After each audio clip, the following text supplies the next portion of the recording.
apalagi ini kan Majelis Ulama Indonesia belum mengeluarkan undang-undang ini, Profesor ya. Iya, iya. Ini kan ditunggu oleh masyarakat Indonesia, khususnya umat Islam, tapi bukan hanya umat Islam, tapi umat di Indonesia khususnya, karena ini tadi semua makan makanan yang halal dan thayyib, agar tubuh kita tetap sehat dan kita selalu mendapat ridho dari Allah Subhanahu Wa Taala dalam Islam. Nah, ini kapan kita tunggu ini keresahan masyarakat itu? Fatwa MUI. Sebenarnya Majelis Ulama itu saya katakan tadi ini sudah berumur 26 tahun dia bekerja. Namun karena dukungan pemerintah sampai hari ini belum jelas secara konkret, maka Majelis Ulama sebagai badan normatif tidak punya kekuatan untuk mengeluarkan undang-undang, mengeluarkan peraturan. Dan saat ini sifatnya sukarela. Siapa yang ingin memberikan jaminan produk halal, mereka silakan mendaftar ke Majelis Ulama. Kalau mereka yang tak mau, tak bisa dipaksa. Kenapa? Karena Majelis Ulama tidak punya kewenangan yang seperti itu. Nah, ini ya. Nah, dengan undang-undang jaminan produk halal yang baru dikeluarkan tahun 2014 yang sudah hampir berumur 2 tahun ini, kita berharap ada political will pemerintah untuk menerapkan secara benar. Nah, jangan pula dengan adanya undang-undang nanti semakin mengacaukan suasana. Nah, jadi inilah yang kita tunggu-tunggu, ya, sehingga kerjasama antara Majelis Ulama dengan pemerintah. Kalau kita lihat di negara-negara tetangga kita seperti Malaysia, itu kerajaan turun tangan masalah mengawasi, masalah menghukumnya. Karena Majelis Ulama tidak punya kekuatan untuk menyidik, untuk menghukum, apalagi menangkap bagi yang tidak membuat label halal. Tapi di Undang-Undang Jaminan Pangan Halal itu dengan jelas disebutkan, ya, jelas produk yang masuk, beredar dan diperdagangkan di wilayah Indonesia wajib bersertifikat halal. Ini menurut Pak Nurul Hakim sebagai Kasih Musuh. Ya, tampaknya ada pelayan yang gabung di siang hari ini. Coba kita sapa.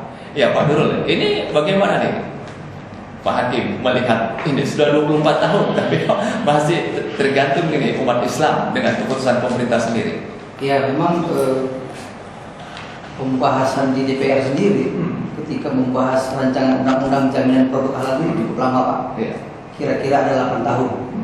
Jadi ketika diundangkan pada tahun 2014 dengan keluarnya undang-undang nomor 33 tadi, dan masalahnya adalah berlakunya undang-undang itu nanti itu pada tahun 2019.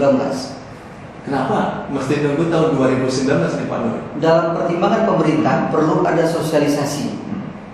Pertama, perangkat-perangkat dalam untuk membuat produk itu menjadi halal itu memerlukan waktu. Misalnya sampai hari ini Undang-Undang nomor 33 itu mengamanatkan ada badan penyelenggara jaminan produk halal. Dalam undang-undang itu disebutkan mesti 2 tahun setelah terbitnya undang-undang itu harus ada badan penyelenggara jaminan produk halal. Masalahnya adalah sampai detik ini pemerintah belum mempunyai badan itu. Nah, itu yang pertama. Jadi memang kesulitannya di situ, makanya perlu ada waktu lama. Dan yang kemudian ketika undang-undang itu diterbitkan oleh pemerintah setelah disahkan oleh DPR, ternyata banyak para pengusaha yang menyatakan keberatannya dengan beberapa poin. Pertama, barangkali khusus UKM, karena kan UKM itu banyak di Indonesia, produk-produk makanan ringan segala macam. Nah, yang mereka khawatirkan adalah berapa banyak uang yang harus dikeluarkan untuk mendapatkan sertifikasi halal itu. Nah, dan yang menakutkan bagi mereka adalah ada sanksi pidana dalam undang-undang jaminan produk halal itu ketika pelaku-pelaku usaha itu tidak mau atau tidak menjaga kualitas barang produk halalnya itu. Nah, ini kan merupakan sebuah ketakutan yang tersendiri. Mereka berpikir ada kriminalisasi dalam undang-undang jaminan produk halal itu.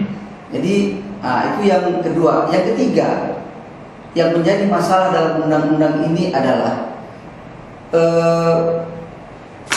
ada ketakutan bahwa badan penyelenggara jaminan produk halal itu merupakan perpanjangan tangan pemerintah. Jadi dia tidak independen. Nah, banyak orang yang mengatakan bahwa seharusnya hanya satu badan penyelenggara saja, yaitu MUI. Iya.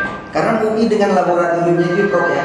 Nah, situ sudah menjamin bahwa akuntabilitas, transparansi, terhindar dari intervensi pemerintah itu harus. Nah, BPJPH tadi di sana ada keraguan oleh pelaku usaha. Karena apa?